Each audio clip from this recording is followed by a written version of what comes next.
The door to Christian's office slammed open.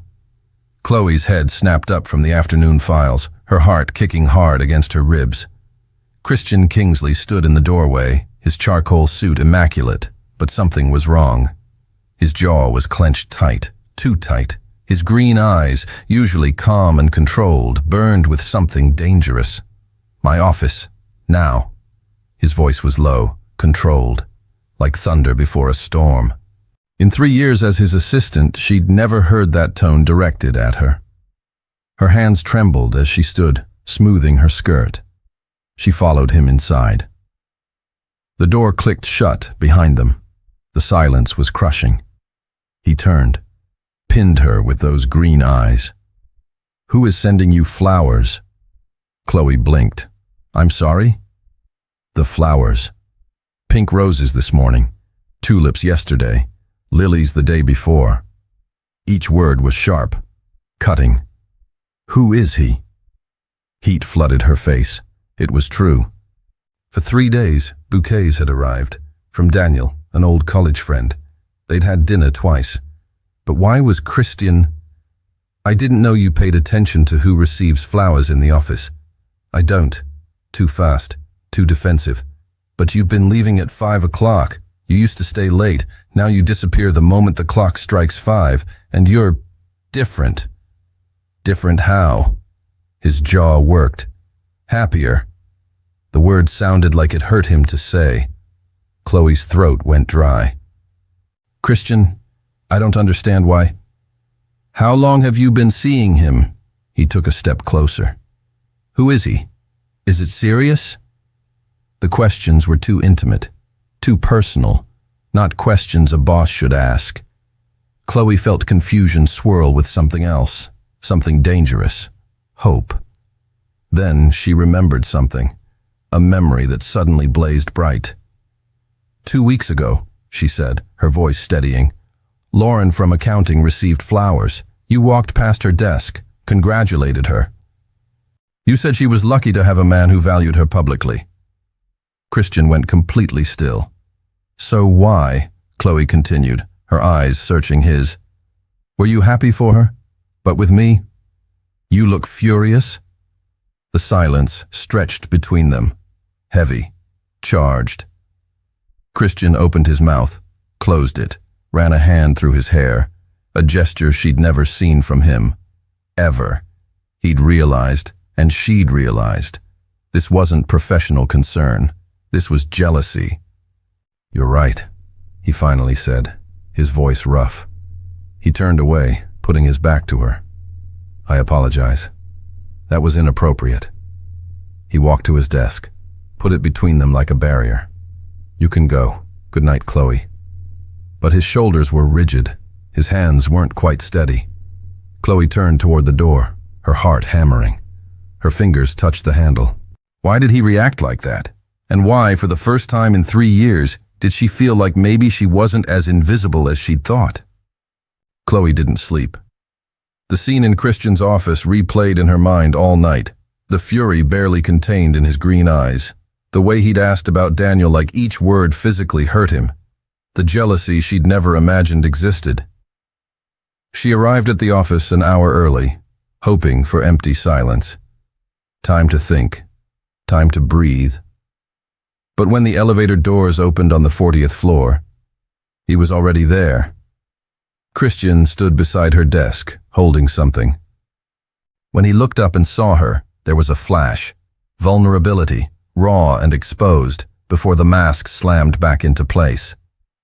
"Good morning," he said, too formal, too careful. On her desk sat a coffee cup, not the generic office machine coffee, a cappuccino with cinnamon. Exactly how she liked it.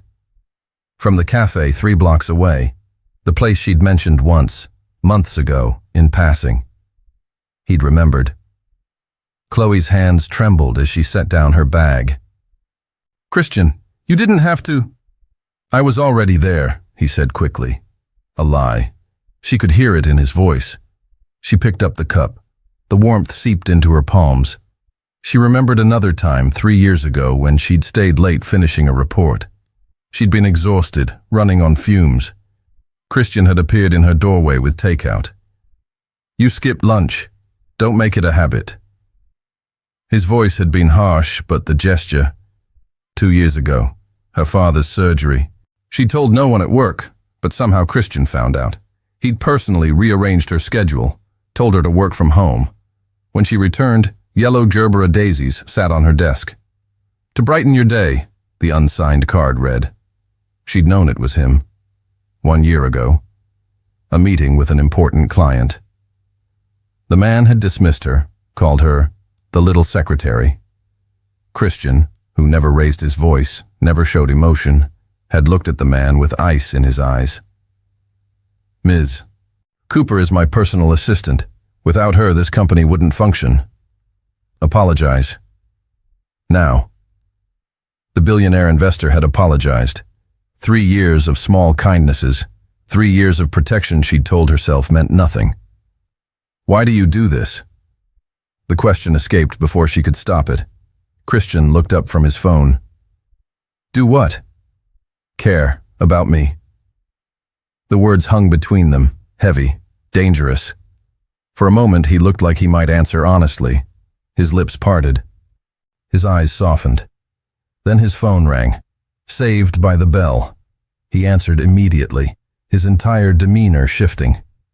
In seconds, he was CEO Kingsley again, cold, efficient, handling a stock crisis with surgical precision. Chloe watched the transformation, the mask sliding back into place with practiced perfection. But then he covered the phone, looked at her. His voice dropped to barely a whisper. "Because you deserve someone who cares." And then he was back on the call, barking orders about market positions and investor confidence, as if those words hadn't just shattered her entire understanding of the past 3 years. Chloe sank into her chair, the cappuccino warm in her shaking hands. Her phone buzzed. A text from Daniel. "Dinner tonight? I'm excited to see you again."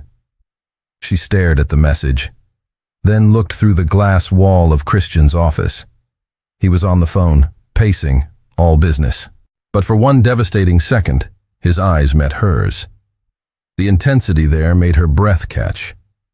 She looked back at Daniel's text, at the simple, uncomplicated offer of dinner with a nice man who made her laugh, who didn't confuse her, who didn't make her heart race and break at the same time.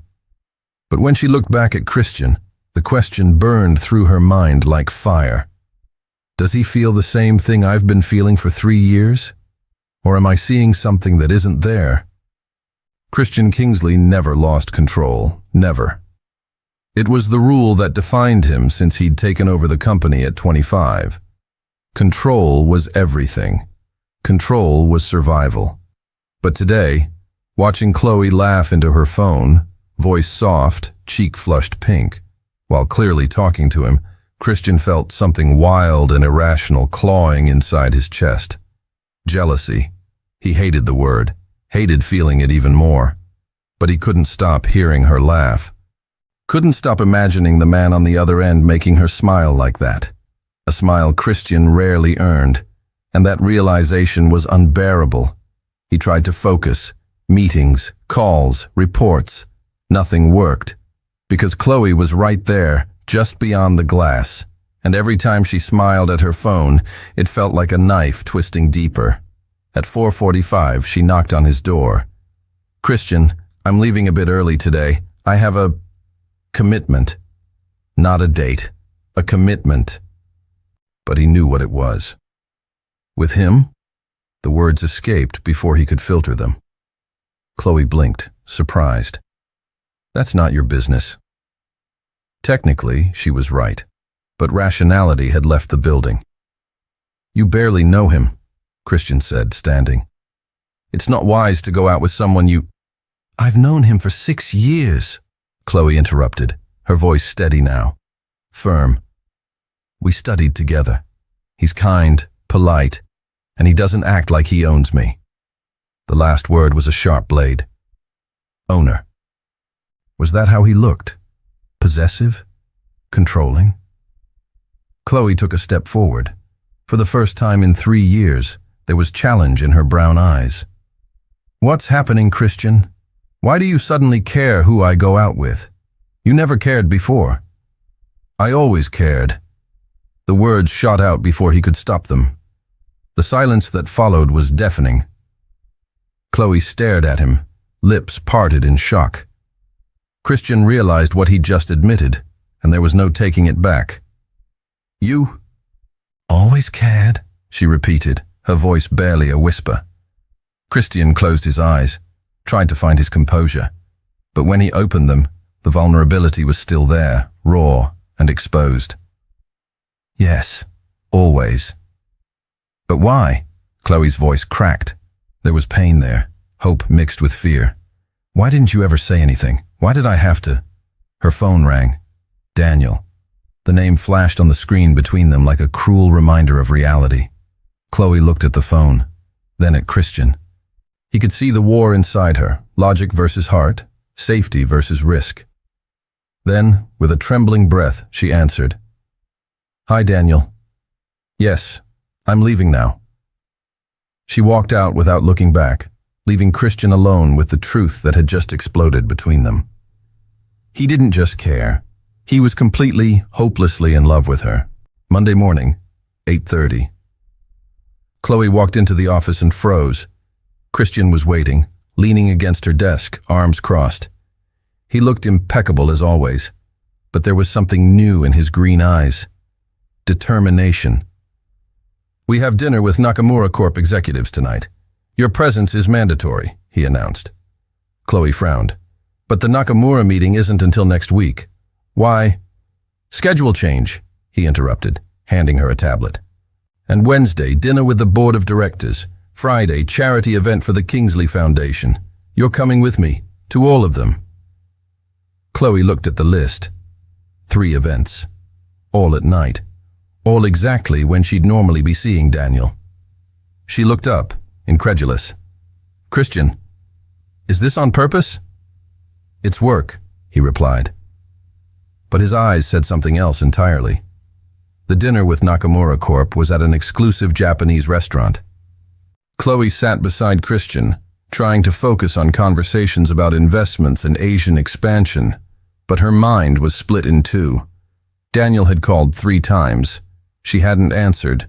Christian was at the peak of his performance, charismatic, intelligent, commanding the table with natural ease. But every so often his hand brushed hers when reaching for a document. He filled her water glass before she even noticed it was empty. When one of the executives made an inappropriate joke, Christian immediately changed the subject, protecting her without fanfare. Small gestures, constant, impossible to ignore. At midnight, when they finally left the restaurant, Chloe was exhausted, but also confused. Why are you doing this? She asked in the elevator, alone for the first time all night. Doing what? Keeping me busy, preventing me from seeing Daniel. Christian stared at her. No more subterfuge in his eyes. Because I can't stand the idea of you with him. The confession was direct, brutal, honest. Chloe felt the air leave her lungs. Christian, I know, he interrupted, running a hand through his hair. I know it's wrong. I'm your boss. You work for me. I have no right to feel this way. But I can't. He stopped, jaw clenched tight. I can't stop. The elevator reached the ground floor. The doors opened. Neither of them moved. And what do you want me to do with that? Chloe's voice trembled. You're confusing me, Christian. You treat me like I'm special. But you never do anything. And now when I finally try to move on, you don't move on, he said, and his voice was pure desperation. Please, not with him. The elevator doors started to close. Christian held them open, but Chloe was already stepping out, heart breaking. Then give me a reason not to, she said over her shoulder. And she disappeared into the night, leaving him there, destroyed by his own cowardice. The next morning, Chloe arrived determined to keep professional distance, but Christian intercepted her the moment the elevator doors opened. You're coming with me to the annual investor retreat, he announced without preamble. This weekend, Mountain resort. 3 days. Chloe stopped, stunned. The retreat? Christian, that event is only for you and major shareholders. I've never… You're going now, he said, firm. I need you there. There was something in his voice, not an order, almost a plea. The days leading up to the retreat were an uncomfortable dance. Christian was more present than ever, reviewing presentations with her, making sure she had appropriate clothing. It gets cold in the mountains, asking if she needed anything. Daniel kept calling. Chloe finally answered one of the calls. The conversation was difficult. "You're avoiding me," Daniel said, hurt in his voice. "What happened? I thought we were doing well." "I'm confused," Chloe admitted. "About a lot of things. It's because of him, isn't it? Your boss." Chloe didn't answer. The silence was answer enough. "Chloe," Daniel said, gentle but firm, "be honest with me, and be honest with yourself. Are you with me, or are you waiting for a man who might never have the courage to choose you?" The call ended. Chloe stared at her phone, the question echoing in her mind. Friday came. In the private helicopter heading to the mountains, Christian finally broke the silence. "I know I have no right to ask this," he began, looking out the window. "But I need you to know. These 3 years with you have been the best of my life. Before you, I was just existing, building empires, but living in an empty fortress." He turned to face her. "You brought light to a place where I thought there would never be any, and I was too much of a coward to admit it until it was too late." Chloe felt tears burning. "Why are you telling me this now?" "Because after this weekend," he said, voice rough, "I'm going to let you go, if that's what you want. But first, I needed you to know." The helicopter landed. Below, the luxury resort glowed against the mountain sunset. Beautiful, romantic, perfect. And Chloe realized with a shiver, the next 3 days would change everything. "Welcome," Christian said, offering his hand to help her down. She hesitated for a second, then accepted. His hand wrapped around hers, warm and firm, and neither of them let go. The first night of the retreat was a formal dinner. Chloe descended the resort staircase in the navy blue dress Christian had insisted on buying. "It's part of the dress code," he'd said. But the way he looked at her now said something entirely different. He stood waiting in the lobby. When he saw her, he stopped completely. His green eyes traveled over every inch of her with an intensity that made her cheeks flush hot. "You're stunning," he said. There was nothing professional in the way he looked at her. At dinner, they were introduced to major investors, powerful men and women who spoke of billions the way others spoke of dollars. Chloe should have felt intimidated, but Christian never left her side. He made a point of including her in every conversation. "This is Chloe Cooper," he told a Japanese investor, "the smartest person in this room." After dinner, there was a cocktail reception on the terrace overlooking the mountains. Chloe stood admiring the stars when a voice startled her. "So, you're Kingsley's famous assistant." She turned. Marcus Hale, a British investor known for his predatory charm. He stood too close, his smile too confident. "I must say," Marcus continued, his eyes traveling over her without disguise, "when I heard he was bringing his assistant, I expected one of those serious ladies with glasses. But you're a pleasant surprise." Chloe stepped back. "Mr. Hale, Marcus, please," he insisted, stepping forward. "Tell me, darling, are you just an assistant, or are there other arrangements?" The insinuation was clear and repulsive. Before Chloe could respond, a hand settled on her waist. Christian appeared beside her, and the temperature around them plummeted. "Mr. Hale," Christian said, his voice soft but dangerous. "Watch your tongue. You're speaking to someone under my protection." Marcus laughed, but there was nervousness in the sound. "Ah, so that's how it is. Kingsley, I didn't know you'd claimed— Careful, Christian interrupted. Now there was nothing soft in his voice, pure threat. Finish that sentence, and you'll discover how quickly I can pull $200 million in investment. The silence that followed was tense. Marcus, realizing he'd crossed a line, retreated. Sorry, no offense meant. Good night. And disappeared. Chloe was trembling, not from fear, but something more complex. Christian still stood beside her, his hand on her waist, protective and possessive. Are you okay? He asked, voice low.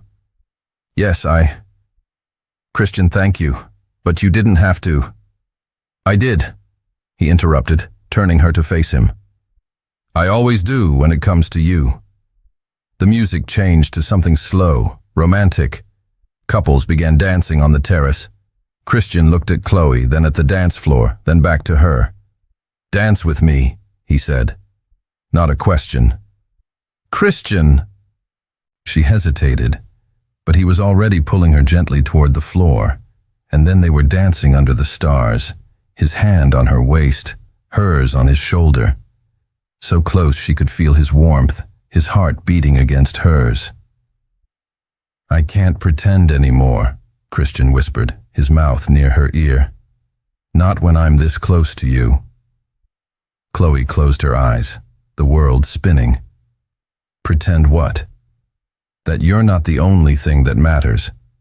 When she opened her eyes, she found his, green, intense, vulnerable in a way she'd never seen. This wasn't her boss anymore. This was a man completely in love. The music ended, but they didn't move. Christian and Chloe stood frozen in the middle of the terrace, faces inches apart, breaths tangled together. The rest of the world had disappeared. Chloe, he murmured, and there was a question in the way he said her name. She should step back, should remember he was her boss, that this was impossible, that Daniel existed. But none of it mattered, because the way he was looking at her, like she was the only person in the universe, was everything she'd ever wanted. Christian, she whispered back, a surrender. He leaned in. She leaned in. And then, a camera flash blinded them. They separated instantly, the moment shattered. An event photographer capturing spontaneous investor moments. The man apologized and hurried away. But the damage was done. Reality had invaded their bubble. Christian ran a hand through his hair, frustration written across his face. I'm sorry. That was inappropriate. I'm your boss, and you're— Don't say I'm with Daniel, Chloe interrupted, voice trembling. Not when you almost kissed me. Aren't you? His eyes searched hers. Chloe took a deep breath. Honesty. She owed them both that. I was trying to forget you, because you never gave any indication that— Her voice broke. Christian, you confuse me. You're kind, protective, jealous, but you never say anything, and I can't keep guessing. Christian stared at her for a long moment. Then, without a word, he took her hand. Come with me. He led her off the terrace, through luxurious corridors, until they reached his suite.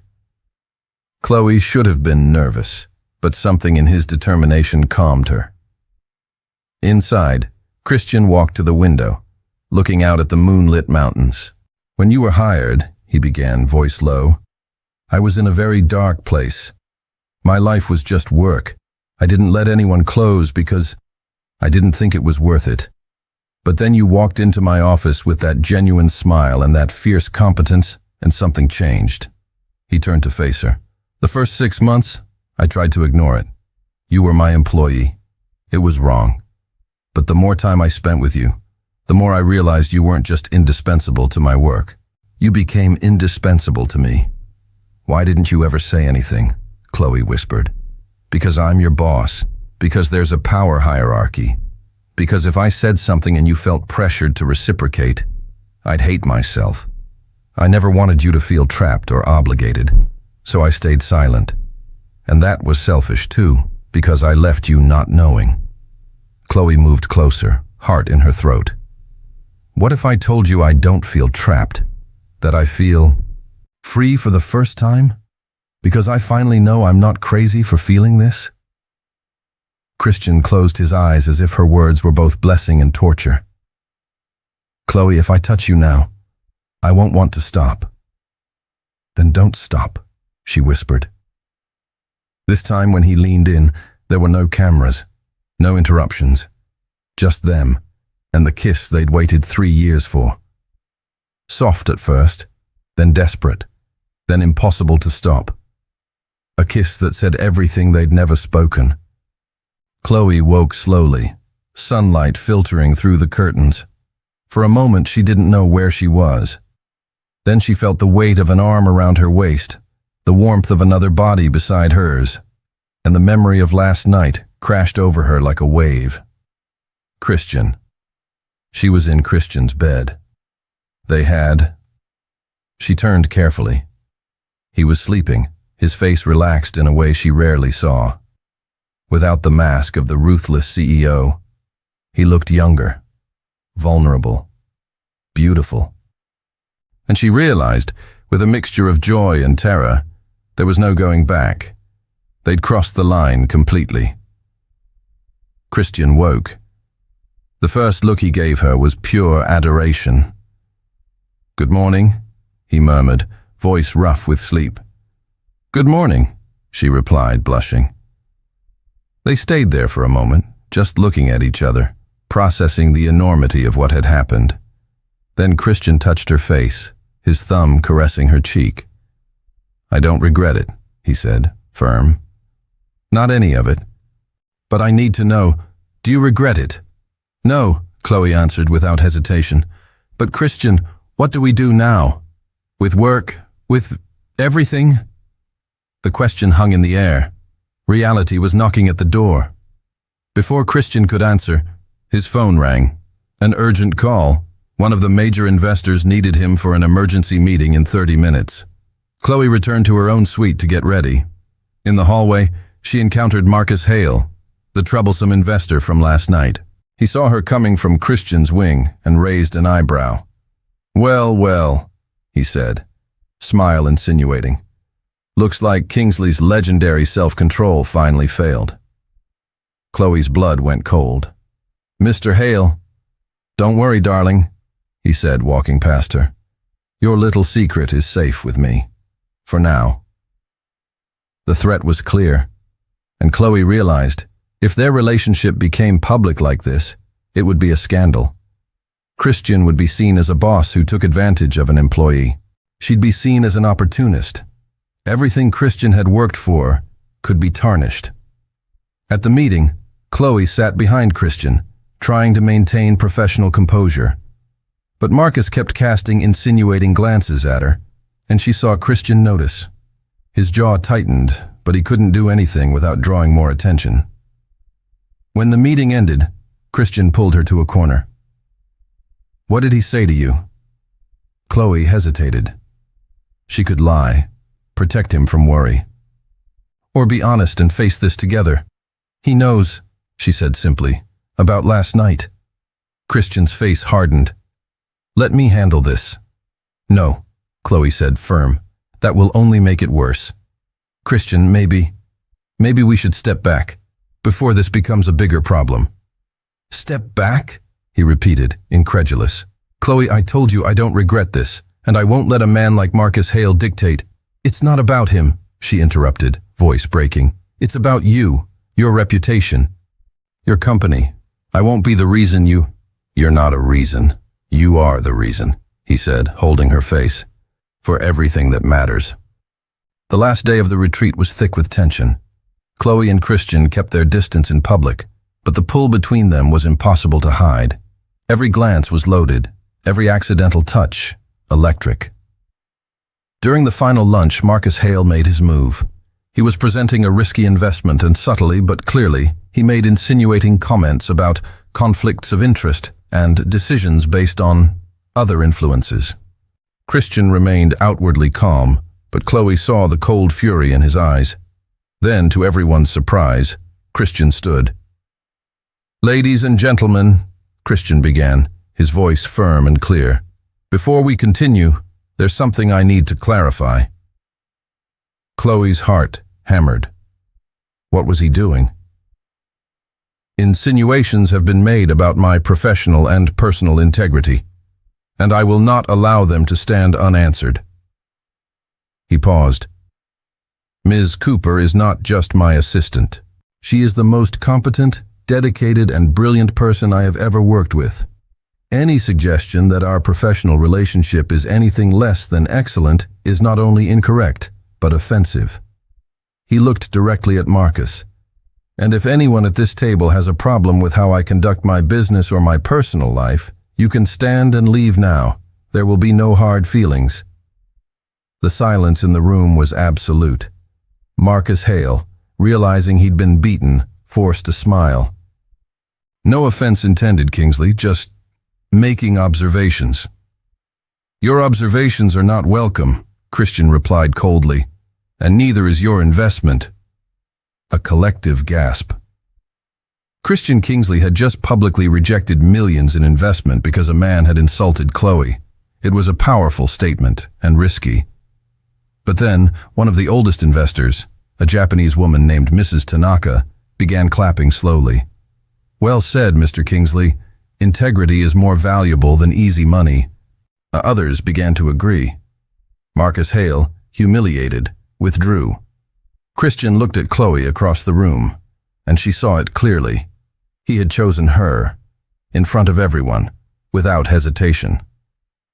After the meeting, as they packed to leave, Christian came to Chloe's suite. He said nothing, just held her, long and tight, as if she were his anchor. You didn't have to do that, Chloe whispered against his chest. Yes, I did, he replied, because you deserve to be defended, and because I won't hide what I feel anymore. But Christian, your company will survive. It always survives.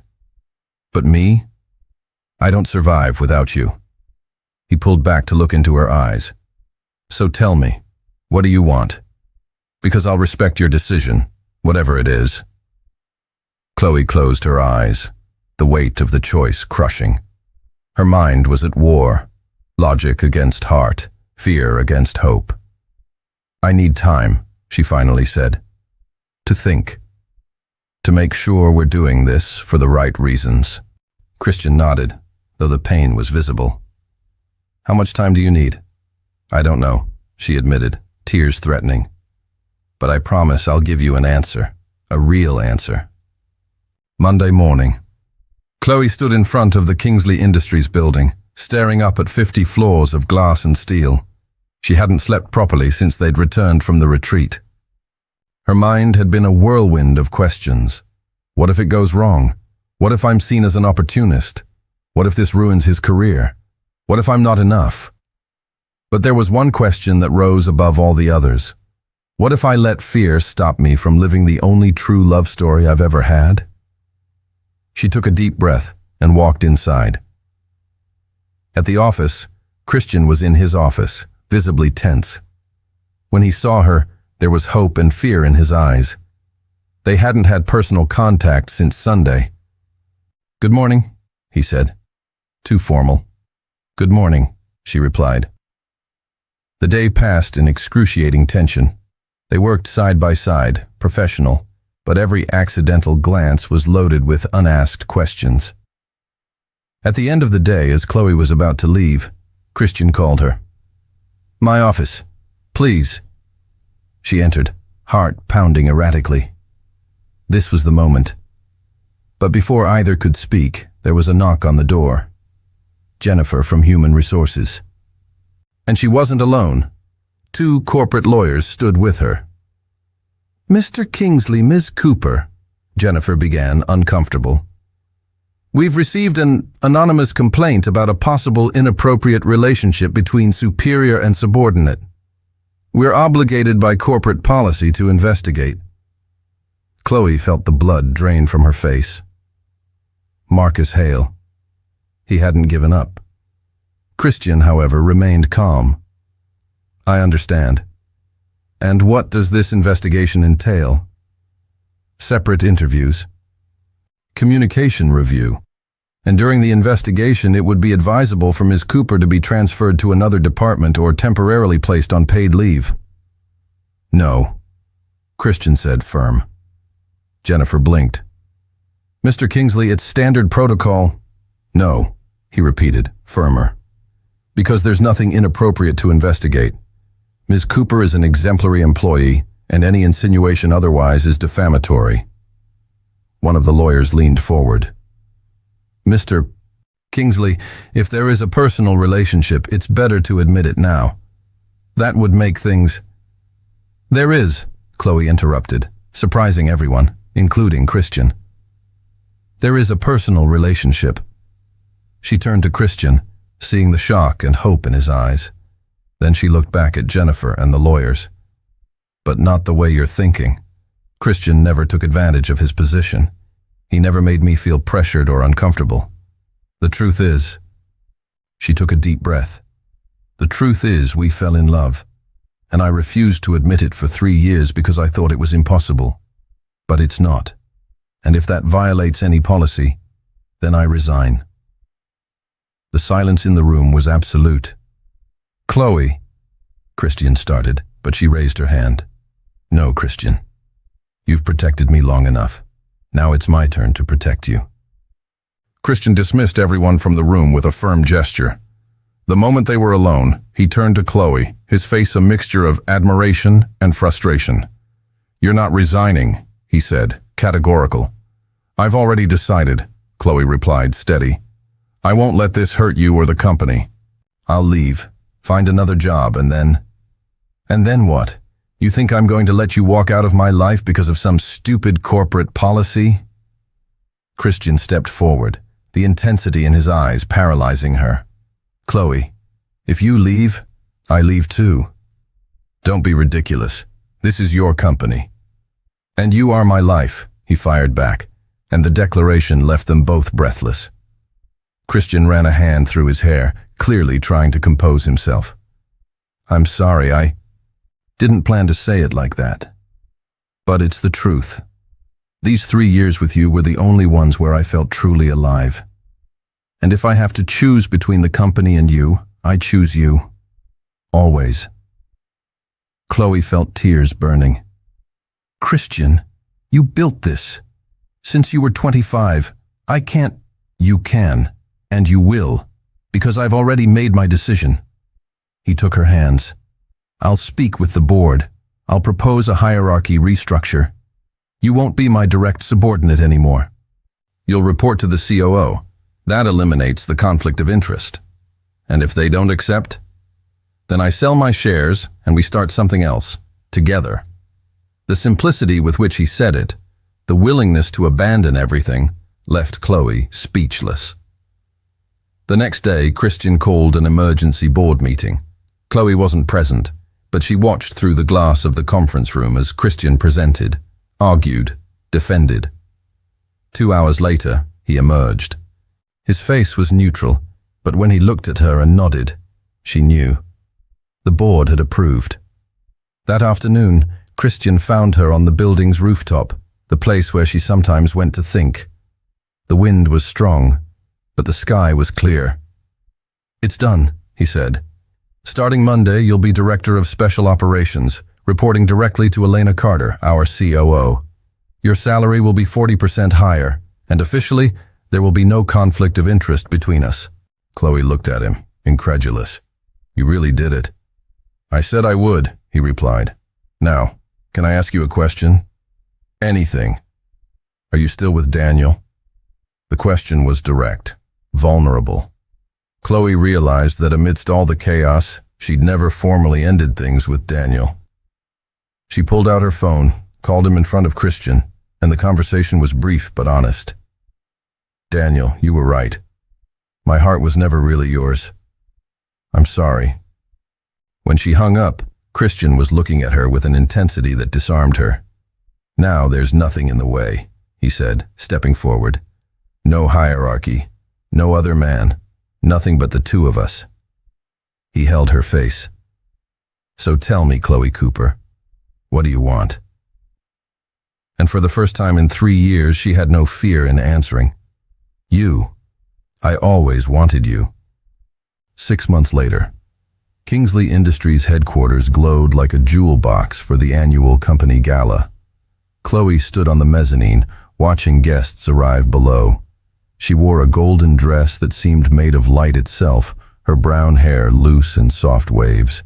She was no longer the invisible assistant. Now, as Director of Special Operations, she commanded her own team, led strategic projects, and was respected for her brilliance. But the most important change wasn't in the title. It was in how she saw herself, and how she allowed herself to be seen. Christian found her near the bar. He was impeccable in a black tuxedo, but it was the way he looked at her that stole her breath, as if she were the only person in the room. "You're late," she teased gently. "My fault," he replied with a smile. "I was trying to find the perfect gift." He extended a small turquoise box, Tiffany's. "Christian, you didn't have to." "Open it," he insisted. Inside was a delicate necklace with a key pendant. She frowned, confused, until she saw the inscription on the back. "You always had the key. I was just waiting for you to open the door." Tears filled her eyes. "Christian." 3 years, he said quietly, fastening the necklace around her neck. 3 years I loved you in silence, thinking I was protecting you. But the truth is, I was protecting myself. From fear, from vulnerability, from feeling. He stepped back to look at her.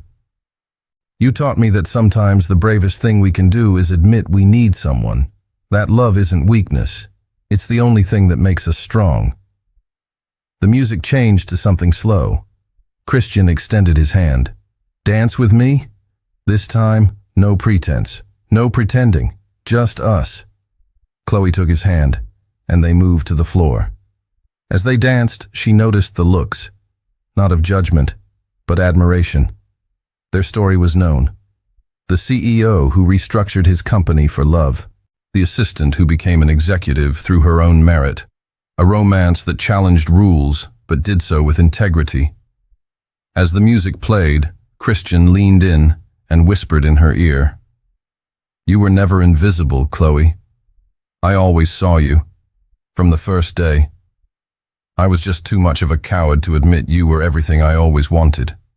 Chloe smiled, heart overflowing. "Well, fortunately I'm patient with stubborn men." "Fortunately," he agreed, kissing her temple. "Because I plan to spend the rest of my life making up for every lost minute." Later, on the rooftop where they'd had so many important conversations, Christian surprised her again. Candles lit the path, rose petals scattered everywhere, and a single table with champagne. "What is all this?" Chloe asked, amazed. Christian knelt. The box he opened contained a ring. Simple, elegant, perfect. "Chloe Cooper," he said, voice emotional. "You transformed my life the moment you entered it. You taught me to feel, to live, to love. You saw through the ice mask I wore and found the man hidden underneath. And now, this man is on his knees, begging you to spend the rest of your life with me. Will you marry me?" Chloe was laughing and crying at the same time. Yes, 1,000 times yes. He slid the ring onto her finger, then stood and kissed her, a kiss that contained 3 years of waiting, 6 months of joy, and a lifetime of promises. 1 year later, on the same rooftop now decorated with flowers and lights, they exchanged vows. An intimate ceremony, just family and closest friends. When Chloe walked to Christian, she saw tears in his eyes, something she never imagined seeing from the impassive CEO she'd met 3 years ago.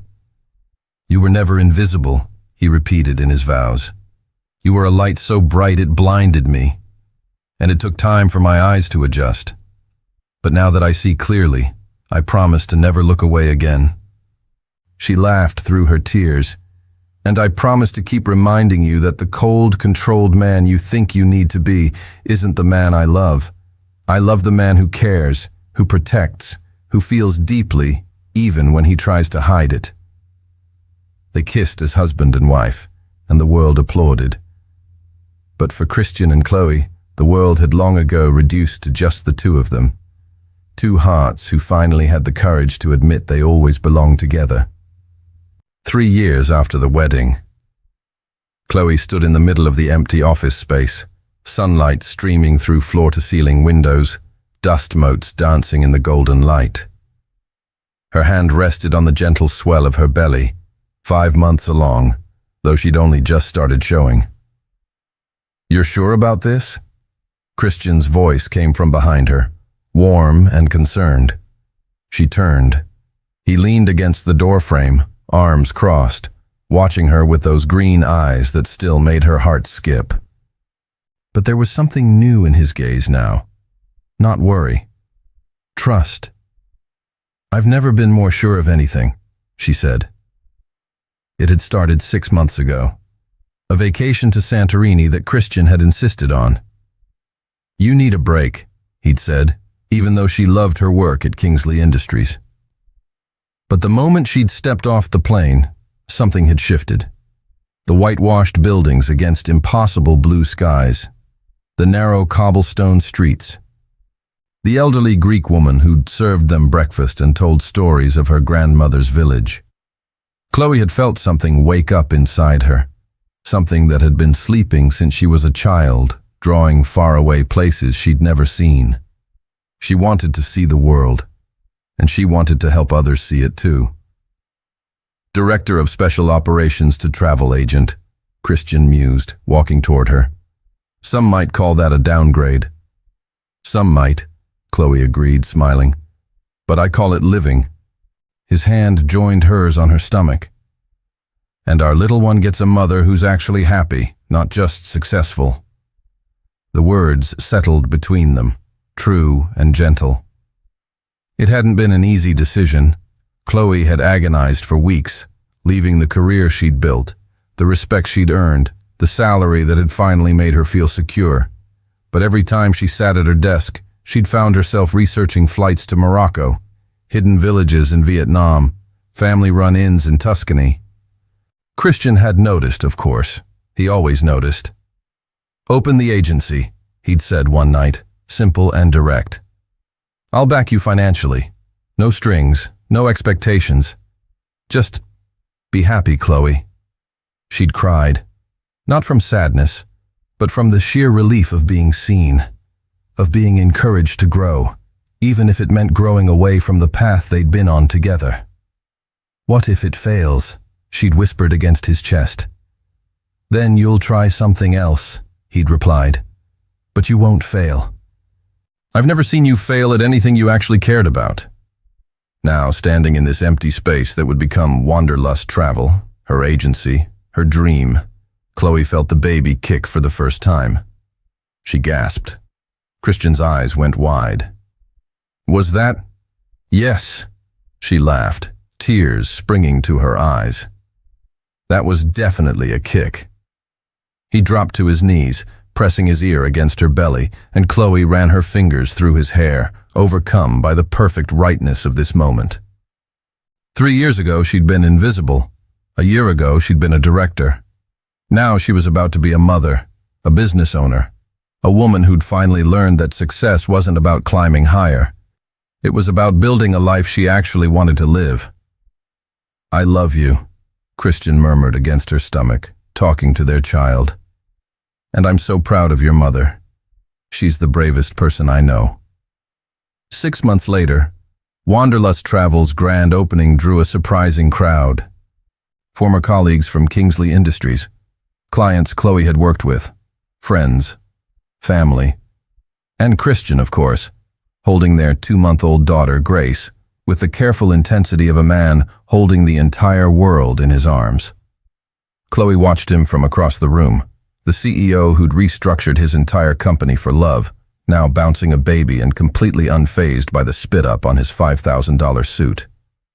"You did it," Elena Carter, the COO, said warmly, appearing at Chloe's side. "I have to admit, I thought you were crazy leaving. But this..." She gestured to the beautifully designed space, The travel photos covering the walls, the excited chatter of people booking dream vacations. This is something special. Thank you, Chloe said, for everything, for supporting the restructure, for recognizing that love is worth fighting for.